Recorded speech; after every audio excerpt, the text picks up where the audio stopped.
Module 5, Lesson 11, and you are practicing showing, counting, and writing numbers 11 to 20 in tower configurations, increasing by 1. Okay, so each time it's going to get 1 larger.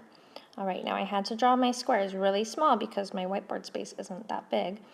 And I want to start with 10 because we're writing numbers from 11 to 20. So let me count and make sure I have 10 in my tower.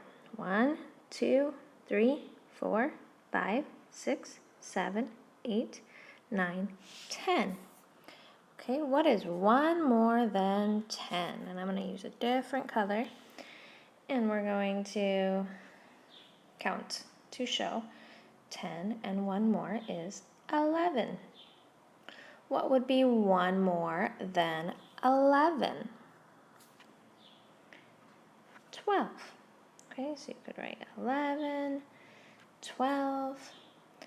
I would like you to show me a tower up to 15. Okay, so I want you to keep making a tower, adding by 1 each time.